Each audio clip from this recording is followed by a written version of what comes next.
in high definition from WBFF in Baltimore. This is Fox 45 News at 10. Controversial art in West Baltimore. Why its location has some people very upset. It occurred to us that the police might have picked them up. Police and parenting. New questions tonight after their children were found playing 2 blocks away from home. Hello, I'm Kai Jackson. And I'm Jennifer Gilbert. Tonight, a community is outraged by what they're calling excessive force by Baltimore police. The suspected victim remains listed in critical condition to shock trauma, and as crime and justice reporter Joy LaPola explains, there are questions about whether police are responsible. Tonight, at least 4 Baltimore police officers are under investigation by their department in hopes of finding out if the officers' actions landed a man in the hospital and listed in critical condition. This cell phone video I just heard yelling like somebody was getting hurt. Shows Freddie Gray already on the ground. Police say they chased him here to Gilmore Homes from North Avenue. The department won't say why they were trying to stop him. We're not going to get into that because that's part of the investigation. There are charges against him that will be filed. We haven't interviewed all of the officers yet. Friends say this is Gray tonight at shock trauma. The question for investigators is how he ended up in this condition after being loaded into a police van. It's injuries that are serious enough to where we're concerned. Neighbors I spoke to say they could hear Gray yelling. It was chaos. They shared what they saw but asked we not show their face. Everybody sees the video. He looks responsive to me. He looks like he's, alert. Friends watch as the van leaves. They think it's headed to the district. Right up until they heard Gray again yelling for help. The van had stopped and Gray was outside of the vehicle again. It's a piece missing. After he left this block, something happened. I asked Deputy Police Commissioner Jerry Rodriguez what he knew. At some point, we believe that additional restraints were put on this individual, but I don't want to speculate and I don't want to give partial information. Police returned to West Baltimore this morning to further investigate what happened. It's injuries that are serious enough to where we're concerned. Right now, we know that this individual had contact with the police. We know that this individual suffered an injury. We don't know what the cause is yet. The officers at the center of this investigation have been placed on administrative duty for the time being. Joy LaPola, Fox 45 News. Mayor Stephanie Rawlings-Blake continues to outline her steps to increase transparency and accountability for the police department. Rawlings-Blake has pledged to fund a program for police body cameras, even if the city doesn't get federal funding for the cameras. Today, she talked about the unexpected cost with implementing body cameras. There's also responding to public requests for information. And that has, the cost for doing that has been a huge unanticipated cost for some jurisdictions. That's why I wanted to choose a more thoughtful approach to the implementation. In February, a task force recommended that Baltimore should pursue a 6-month pilot program with body cameras on 100 police officers. A developing story in northeast Baltimore tonight. A person was rushed to the hospital after being struck by a car. It happened along Harford Road about 7 o'clock tonight. No immediate information on the victim's condition at this time. A manhunt is underway in North Carolina after a deadly shooting at a community college. Police say they're on the lookout for 20-year-old Kenneth Stansel. They believe Stansel walked into a building on the campus of Wayne Community College and shot an 18-year school employee to death. The incident happened in the school's print shop. The school went into lockdown after the shooting as teams of police officers searched and cleared each building on campus. The search continues tonight for a man accused of killing his wife as the two worked the overnight shift at a Dunkin' Donuts in Hanover. Mary McKenzie says the violent crime has customers and employees shaken up and police on a manhunt. Patrons at the Dunkin' Donuts in Hanover this morning immediately recognized Bhadresh Kumar Patel. He would serve us coffee in the morning. And say the man suspected of killing his wife after a fight inside the store last night had always seemed so well-mannered. Very calm. I always thought he was very nice. Police say it's not the first time they were called for a domestic dispute between the couple, who were both employees of the store. Still, last night's tragic events started strangely. Patrons alerted an officer to an unusual situation. That situation was No one was working behind the counter, no employees here at the Dunkin' Donuts. The officer then went in, began checking the business. That's when he found the victim. 21-year-old Palak Patel was found dead in the kitchen, hit repeatedly, causing significant trauma, although police are not saying with what. Police say Bhadresh Kumar Patel fled the store and is still on the loose. It's all too much for this store employee. I feel like it's an unsafe environment. It's kind of making me feel uncomfortable. If I were to go into work, I'd probably feel uncomfortable. In Hanover, Mary McKenzie, Fox 45 News. A mother is accused of abandoning her disabled son, leaving him alone in the woods for 5 days. Over the weekend, a hiker discovered the 21-year-old quadriplegic man along a trail in Philadelphia. He has cerebral palsy, he has no verbal communication skills, and depends on a wheelchair to get around. Well, police say his own mother left him there in the woods while she went to visit her boyfriend in Montgomery County, Maryland. The young man suffered a cut to his back that led to an infection as well as dehydration and malnutrition. The mother now facing charges including assault and reckless endangerment. Baltimore police have arrested a woman for leaving her child locked inside a car. They say she was gambling at the Horseshoe Casino. Officers arrested 25-year-old Jade Germany inside the casino on Saturday after someone spotted the 3-year-old sleeping in a car on the 5th floor of the casino's parking garage. Police say the child had been left there with the window cracked about 3 inches with a juice box and a tablet, apparently to keep the child busy. The toddler was taken into the custody of Protective Services. An Anne Arundel County police officer helps his department track down the man accused of shooting him, and the woman they say was also at the scene. Anne Arundel County police say when Corporal Adams arrived at the 7-Eleven early Friday morning, he ran the tag number of a vehicle parked near a BGE power plant substation, unsure of why it was sitting there. Adams then went into the 7-Eleven to conduct a routine check of that business. Shortly after, he encountered the person who police say planned to rob the 7-Eleven. There was a chase that ended near the vehicle Adams first spotted when he arrived on the scene. Witnesses say they heard gunshots. Corporal Adams hit in the neck. Members of the department and Adams' wife spoke out today. Before the officer was taken to the hospital, he was able to give us a description and some unique identifiers of the suspect and confirm to us that he did in fact run that vehicle on his mobile data computer. It's definitely very overwhelming. I just am very overwhelmed to think of all the love and prayers. Our immediate family, his family, we're very, very touched by all of your love and support and all the positive wishes and prayers. So thank you very much. The vehicle came back as registered to the woman who was also at the scene, identified as 29-year-old Danielle Blake, who has children with the other suspect. Police say she drove away from the scene and has been charged with conspiracy to commit first and second-degree murder, along with other charges. Adams' condition has been upgraded to stable. A trip to the grocery store lands an Annapolis mother behind bars. Police say an employee at the Giant store in Annapolis spotted 38-year-old Lanika Steeb putting cosmetics into her purse. The employee stopped here when she tried to leave and call police.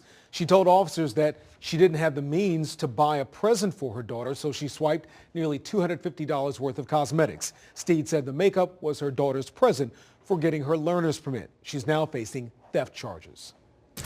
Florida Senator Marco Rubio joining the race for President of the United States. The freshman senator making the announcement this evening in his hometown of Miami in front of a large crowd of supporters. Rubio acknowledging the campaign will not come easy with skeptics, but he remains loyal to his faith.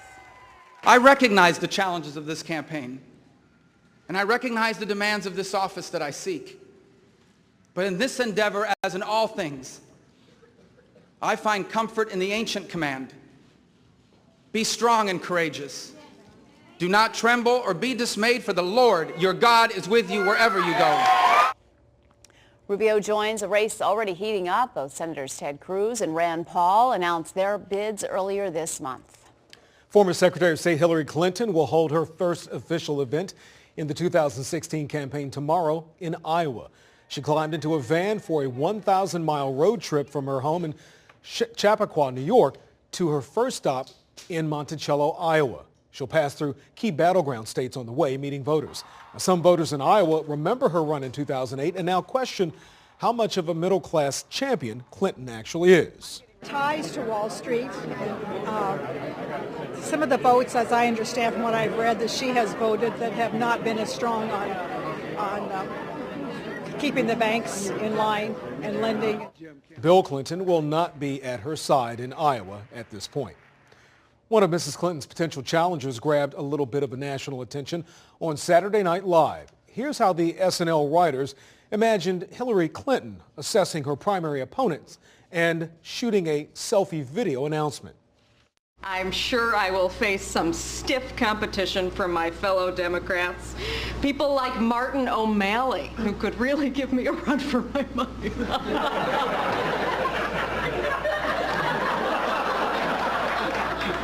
I'm sorry I broke.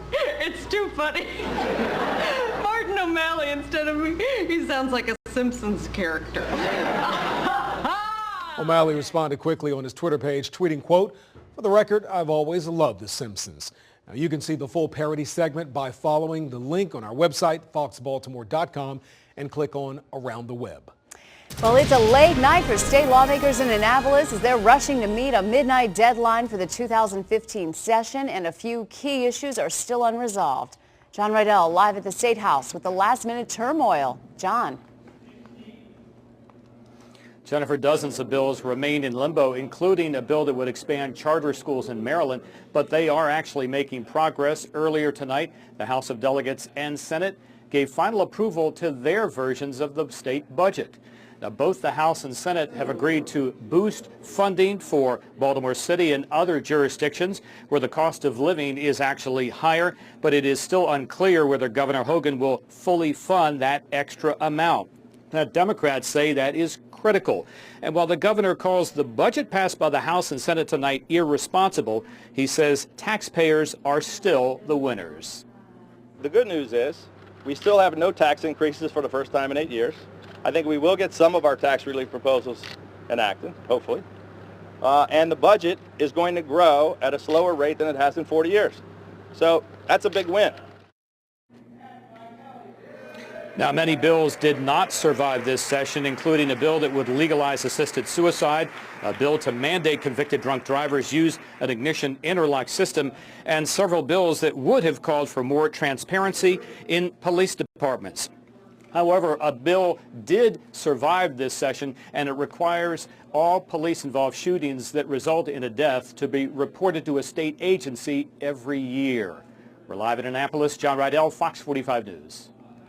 Controversial art in West Baltimore. Why its location has some parents upset. Next on Fox 45 News at 10. And a toddler falls into a cheetah exhibit. Why the child's parents may be to blame when the news at 10 continues. And we saw a beautiful day out there today with nice warm temperatures. We're seeing the clouds gathering and the temperatures going down just a tad bit. 62 degrees at BWI. We do have some changes coming. I'm going to show you those changes and the rainfall when we're going to see how much potential coming up.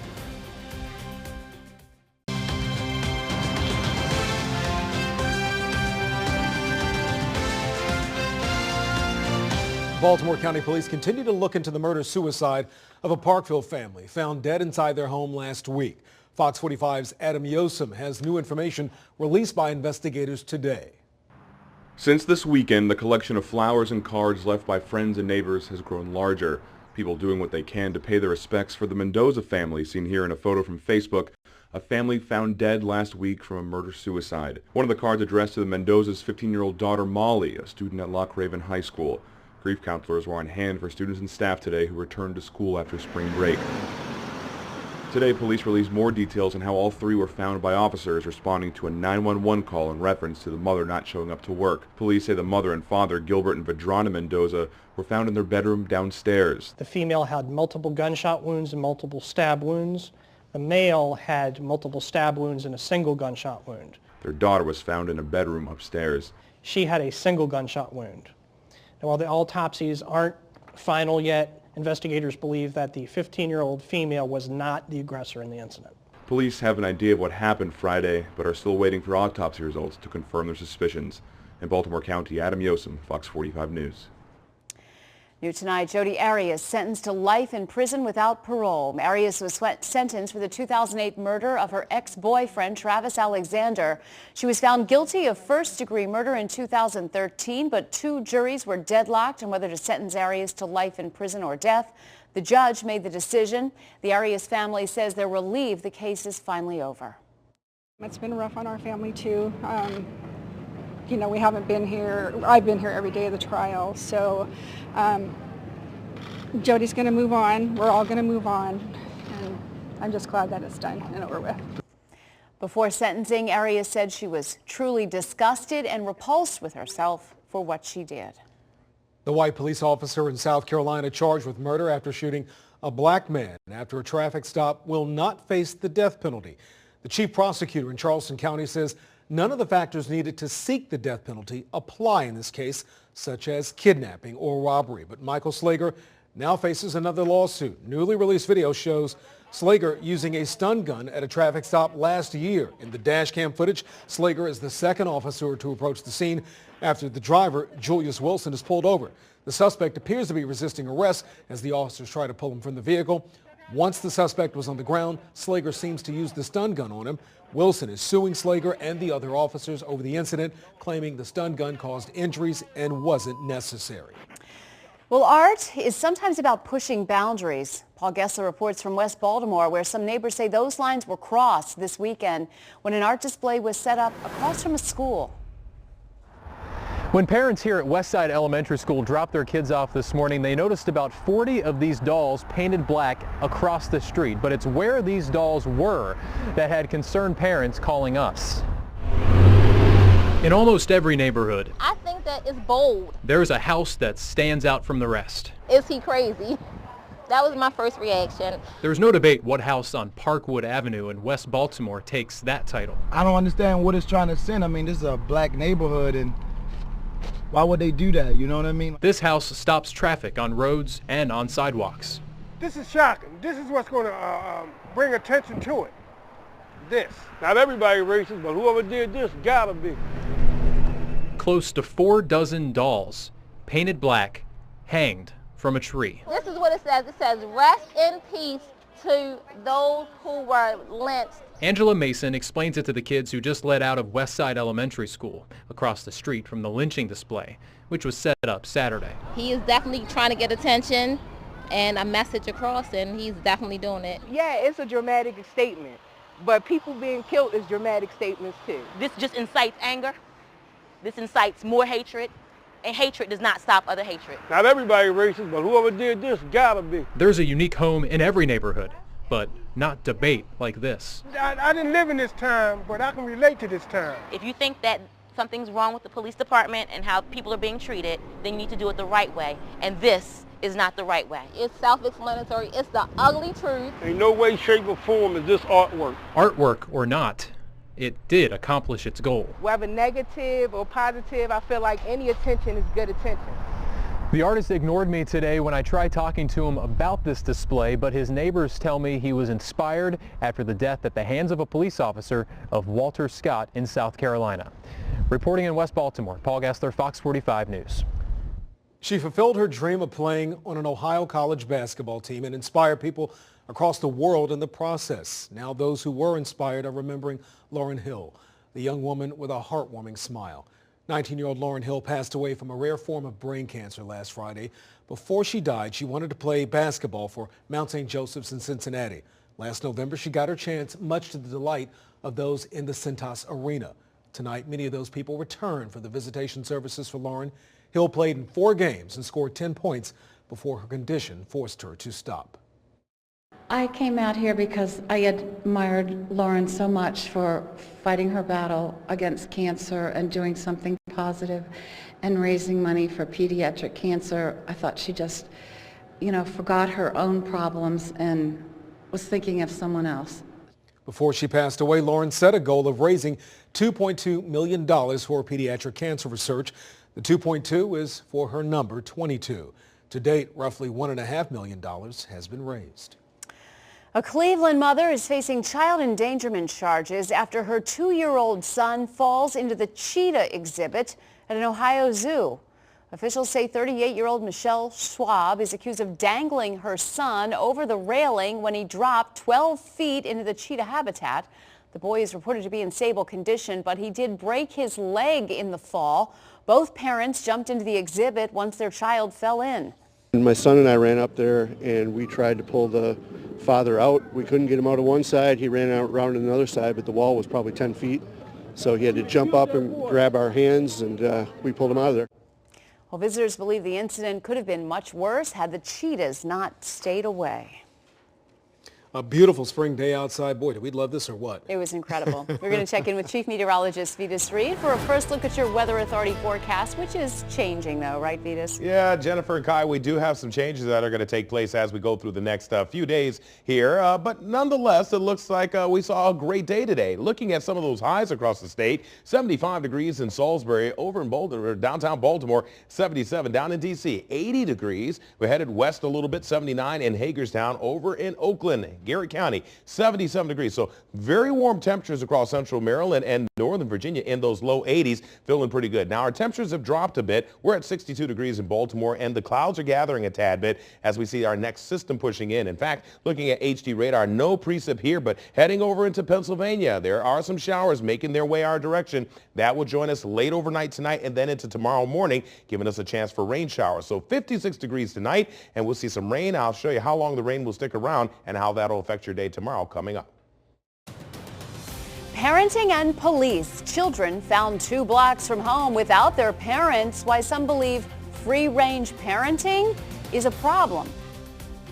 And how one restaurant owner is reaching out to help someone in need when the news at 10 continues.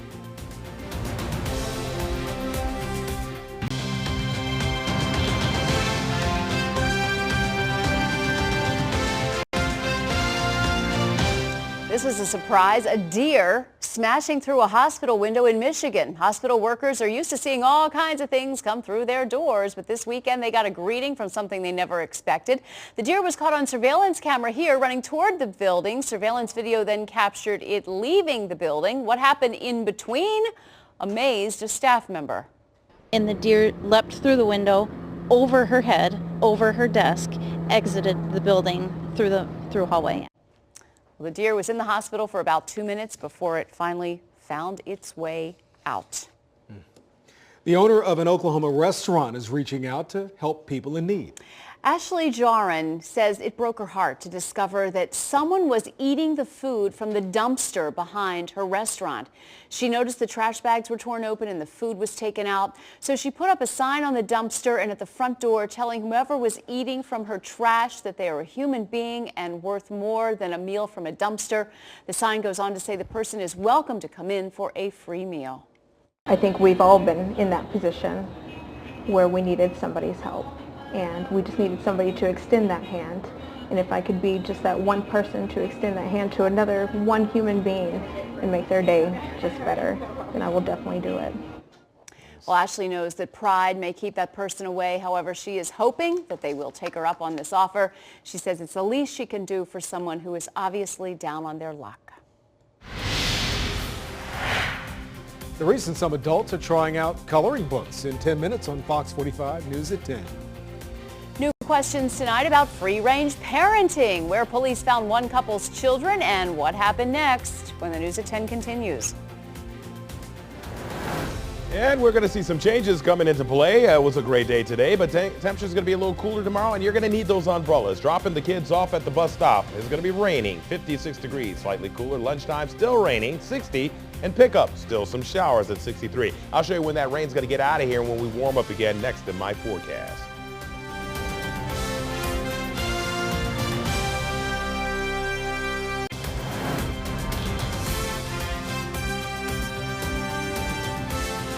"90 minutes left in this year's session of the Maryland General Assembly. John Rydell has been watching it all unfold tonight in Annapolis and is live at the State House. John, what was accomplished? What wasn't? Boy, that's a real tough question, Kai. I can tell you that they are actually making progress. They have passed a budget. And as you take a look at the House of Delegates, they are still debating quite a few bills. And just a short while ago, they approved a revised rain tax bill, and that's the one that would remove the mandated fees. Now, both the House and Senate approved additional funds for public schools in Baltimore City and other jurisdictions where the cost of living is higher, but it is still unknown whether Governor Hogan will actually fund it. And some city lawmakers are upset that some of those bills calling for more accountability in police departments were defeated. However, one bill did survive, and it requires all police-involved shootings that result in a death to be reported to a state agency. It's a step in the right direction, but I don't think it addressed some of the issues that we've been hearing in the communities for far too long, that, you know, people really want to see some tangible items that they could walk away with that address the issue that we're having as far as, you know, police and members of our community. And the House of Delegates is expected to take one final vote on that bill that would expand charter schools in Maryland. We're live in Annapolis. John Rydell, Fox 45 News. Thank you, John. A new incident involving the children in the middle of a free-range parenting controversy.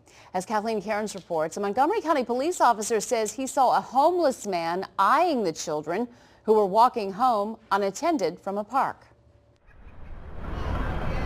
It's a busy day at Ellsworth Park, the same park where two siblings were playing Sunday afternoon. 10-year-old Rafi and 6-year-old Devora were here alone with their parents' permission.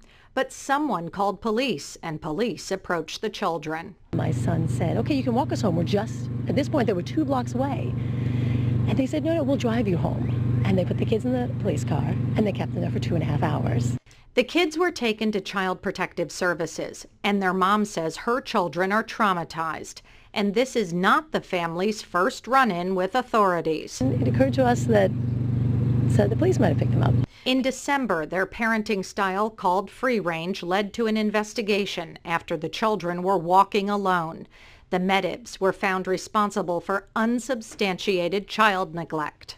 CPS has finally succeeded in making me terrified to let my kids out unsupervised because I'm afraid they're going to take them away. I never was scared of strangers. It boils down to this. Is it too much government oversight or too little parental oversight? It has parents at odds. Delrose is against free-range parenting. I think it's kind of dangerous seeing nowadays the way things is, situation with a lot of untrustworthy people. I kind of grew up in a free-range type environment. Amory is watching a set of twins and tells us even free range should have limits. Within a certain range, it's okay, but if your kids are walking a mile and a half, then that's a problem. So far, no charges have been brought against the parents due to the second incident. In Montgomery County, Kathleen Cairns, Fox 45 News. And here's our question of the day. At what age is it appropriate to allow your children to play unsupervised away from home? You can join the discussion right now by going to facebook.com/FoxBaltimore. The United States and Russia are at odds over the nuclear deal with Iran. At the center of it all is a weapons sale to Iran. Russia is selling sophisticated surface-to-air missiles to Iran. This comes as the U.S. recently announced that Iran would comply with the deal to scale back plans to make a nuclear weapon in exchange for the lifting of international sanctions against Iran. Now, that deal hasn't been finalized, and the U.S. is calling Russia's plans to sell the weapons to Iran unhelpful. Russia says the missile system they're selling is defensive and won't threaten the region, including Israel. We've seen those reports. The United States has previously made known our objections to that sale. Some believe Russia's actions will only intensify existing opposition to the administration-led deal with Iran. Now, high-level officials in the administration delivered a classified briefing to the House today. The Senate will receive the same briefing tomorrow. Those high-level officials include Secretary of State John Kerry and Energy Secretary Ernest Moniz. With top names now in the race for the Democratic and Republican presidential nominations, many people are looking at who can win. And right now, Hillary Clinton appears to be the heavy favorite for the nomination, with an average of polls at RealClearPolitics.com showing her with a 47-point lead on her closest rival. Former Maryland Governor Martin O'Malley has a little over 1% support. For possible Republican contenders, there is a much closer race for the nomination. According to the Real Clear Politics average, former Florida Governor Jeb Bush still leads the pack, but Wisconsin Governor Scott Walker isn't far behind, followed by Texas Senator Ted Cruz. Florida Senator Marco Rubio, who entered the race today, is 7th on the list with a little more than 7% support. With Senator Rubio's announcement, it is officially a three-way GOP race for the GOP presidential nomination, and all three contenders began their political careers rooted in the Tea Party. National correspondent Jeff Barn examines whether Senator Rubio can court the more moderate wing of the GOP to take the nomination. Marco Rubio joined Senators Rand Paul and Ted Cruz in what many call the Tea Party trifecta. All three were elected to the upper house by courting right-wing voters over well-funded candidates who expected easy victories. The 43-year-old Florida senator is now banking on that momentum to carry him to the presidential nomination. Rubio is more than just the Tea Party, although the Tea Party, I think, could live with him. Senator Marco Rubio wants to repeal and replace Obamacare. He also favors tax cuts on individual workers as well as corporations. And given the volatility overseas of late, he's been highly critical of this current administration's handling of foreign policy. He's become more and more articulate and more knowledgeable on foreign policy, for example. Rubio, I think, on foreign policy is showing that he's quite hawkish. He encompasses the Lindsey Graham, John McCain wing that wants a vigorous foreign policy. Political strategists say now Marco Rubio will have to build on his Tea Party foundation and appeal to the more moderate wing of the Republican Party if he's to successfully shore up the GOP base. He's got a lot going for him. He's young, he's articulate, he has an interesting family narrative. He's someone I think you're going to have to watch carefully. The latest Boston Herald poll among likely GOP voters has Marco Rubio behind the GOP candidates already in the hunt in the bellwether state of New Hampshire, all of whom trail former Florida Governor Jeb Bush. The latest Quinnipiac poll of registered voters in the state of Iowa has Marco Rubio losing to Hillary Clinton 43 to 40% in the presidential election. Senator Rubio's super PAC, Conservative Solutions, will now try wooing donors with deep pockets in the upcoming months to pepper the media landscape and energize his campaign. I'm Jeff Barn, Fox 45 News at 10. A tragic day in the nation's history took place 150 years ago this week, the assassination of Abraham Lincoln. Ford's Theater, the site of that 1865 shooting, is remembering it with an exhibition highlighting the life and legacy of the nation's 16th president. Joel Waldman tells us about some of the rarely seen artifacts from that fateful night. These things just get spread to the wind in the wake of important events. From the code Abraham Lincoln wore to the theater that night to the murder weapon itself, Ford's Theater has pulled together a collection of artifacts from museums and private collections, reuniting the individual items for the first time since April 1865. One of the reasons is that shortly after the assassination, a number of souvenir hunters came and took that artifact or that artifact, and over the course of 150 years, these artifacts came away from Ford's Theater, away from the Peterson House, some into private hands, some into other museums. The spring of 1865 was a time of renewed hope. The Civil War had just ended, leaving the United States battered and bloody, but united nonetheless. But as the nation was healing, not everyone could accept the North had won. Lincoln again sought to peacefully resolve differences after 4 years of bloodshed. No more, he felt, was necessary. The Lincoln stayed largely out of the public eye, wanting to appear humble in victory, allowing time for the wounds of a nation to heal. But by April 14, 1865, the President and First Lady decided to take in a play, the final performance of the comedy, Our American Cousin. It was Good Friday, April 14, 1865. Ticket sales were going to be extremely light, but when word was announced that the President and General Grant were to be here, ticket sales soared. Grant later backed out of the engagement, but the Lincoln still went as word spread throughout Washington that he was attending. Actor John Wilkes Booth, a frequent performer at Ford's Theater and Southern sympathizer, decided this was the chance he had been seeking. That began Booth's ticking clock. He knew he had just enough time, 7 or 8 hours, to round up his conspirators, arm them, have a final meeting. The plot against Abraham Lincoln was actually hatched before the war ever ended.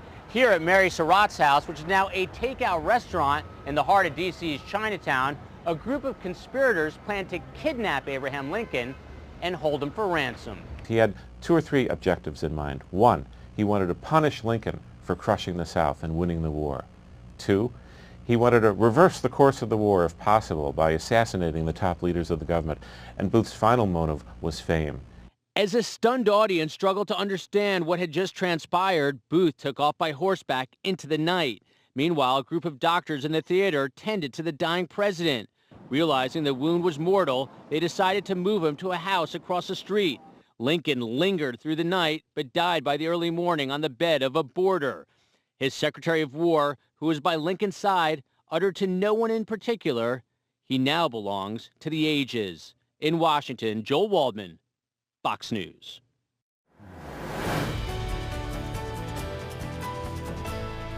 Fascinating look back at history. It really is. Yeah. Oh, yeah. We had some gorgeous spring weather today. Yeah, it was really nice out there. A lot of the blooming was occurring, and finally, for all those folks who have allergies, get ready. That's here too. Yeah, that will be there too. A lot of sneezing and clinics, but it's actually a beautiful day out there. We do have some changes on the horizon. We have some showers on the way and a frontal boundary that's going to push through.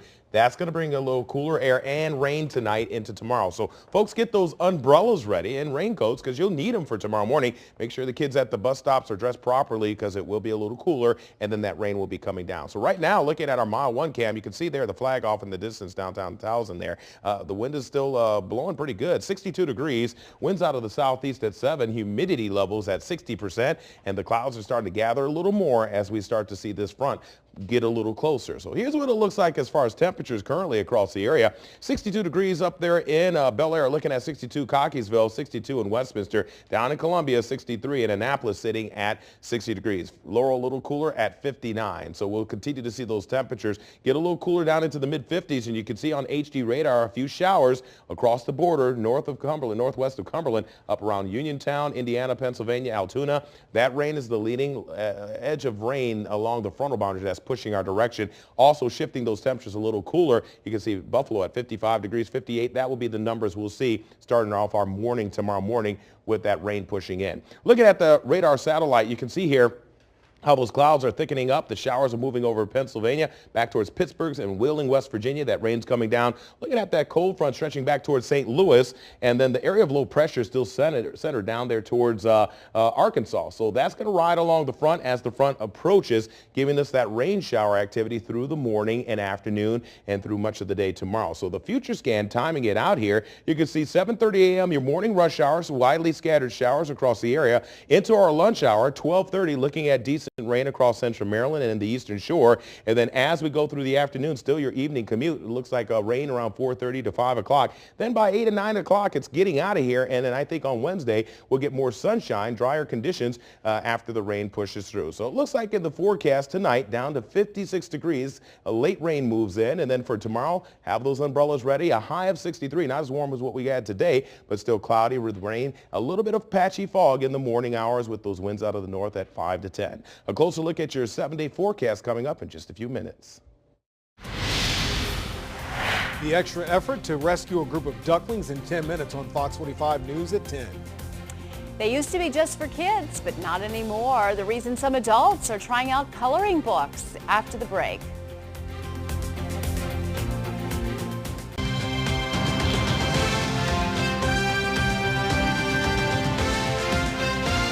Baltimore County Police are working to identify a disoriented man found on Ricestown Road near Wooded Way. Police were called to that area Saturday afternoon and found the man unconscious. When he woke up, he gave police a name they didn't believe was his, and he was unable to provide a detailed description of where he lives. Based on preliminary medical examination, the man might have some mental disabilities. At this time, anyone with information is asked to call Baltimore County Police. The day serial fans have been waiting for is here. The newest chapter to the popular podcast is available. It's called Undisclosed: The State versus Adnan Syed. The podcast will go into further detail about the murder case against Syed. Undisclosed is produced by Rabia Chaudhry, a longtime friend of the Syed family. At this time, she hasn't said how many episodes there will be. Well, they are usually associated with kids, but now adults are getting in on the trend. We're talking about coloring books, now all the rage for adults. One Scottish artist has 2 sold-out coloring books on the top of Amazon's bestsellers list. She says business is blossoming. I just wanted to make a book that I myself would like to own in colour. So, I hoped a few other people would feel the same. It never crossed my mind that there would be this whole community online that would pop up. I can color in a couple flowers or a couple trees and just kind of shut my brain off after a busy day and not be looking at my phone or my iPad. Her 2 titles have now sold over 1 million copies worldwide. She's already working on 2 more. It's pretty. Yeah, They're like beautiful. grown-up coloring I books. never thought I'd be fighting with my daughters over crayons, but that's going to happen, I know. You can see how it's relaxing, though. Absolutely. Here's meteorologist Venus Reed now with a look at our forecast. Venus? Well, it looks like you need those umbrellas for tomorrow and raincoats. We're going to have plenty of rainfall through the morning and afternoon, and I think that we could get about as much as about a ½ inch to 3/4 of an inch over parts of the state, especially central and southeastern portions. 63 the high. Sun returns on Wednesday, a little breezy at 67. Back down to about 61 on Thursday. Some afternoon, evening showers, and then maybe sticking around for Friday morning, 67. Then on the weekend, looks pretty good. We'll see some sunshine for Saturday and Sunday. Temperatures in the upper 60s, lower 70s through the weekend, so it looks like a pretty good dry period. And so we're going to have to get through a little bit of rain for the next day or so, and then we get a nice weekend ahead. Back to you guys. The Orioles need their final at-bat against the Yankees, the offseason decision that came back to haunt them. Next in Sports Unlimited. And the extra effort to save a group of ducklings when the News at 10 continues.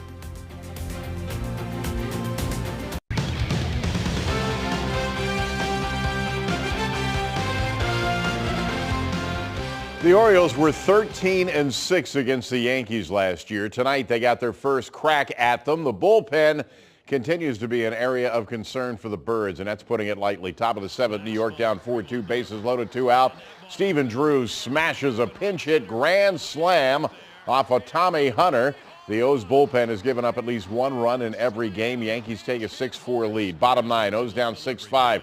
Winning run at the plate, but former Oriole Andrew Miller picks up the 5-out save. Steve Pearce grounds out to end it. Yankees take game 1, 6-5, the final. NFL, another free agent receiver is off the market, and he's not coming to Baltimore. Multiple reports have the Raiders signing Michael Crabtree. The Ravens were reportedly interested in the former 49er wideout. Crabtree caught 68 passes for 698 yards and 4 touchdowns last year. Mets home opener against the Phillies. Jerry Seinfeld, Larry David on hand. There was no bodysuit man, but there was a yahoo in the crowd. 4th inning, Daniel Murphy to right. Grady Sizemore plays it off the screen fence. Fan decided it would be a good idea to toss his beer at Sizemore. Wastes about $10 on the beer. All Sizemore can do is say, "Serenity now." Mets shut out the Phillies 2-0. Nice. An update on Matt Wieters. That's coming up at 11:30 on the Late Edition. Techies and other fans can't wait to take a bite out of the new Apple Watch. The company received nearly 1 million pre-orders in the United States Friday, the first day the watch went on sale. Of the estimated 957,000 pre-orders, a shopping research firm reports more than half were for the less expensive sports model. The Apple Watch officially launches April 24th. Firefighters come to the rescue of a family of distressed ducks in California.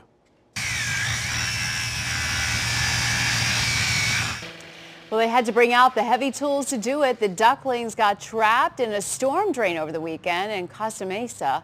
It took the Costa Mesa Fire Department about 30 minutes to free the ducks. It remains unclear how they managed to get themselves into the storm drain to begin with. A goat that does a lot more than eat grass. The special skill this one developed and how he learned it. And coming up in just 5 minutes on the Late Edition, a police officer accused in the fatal shooting of a suspect, why the officer says it was all a terrible mistake. And a weight loss warning, the dangerous stimulant that's been discovered in some products.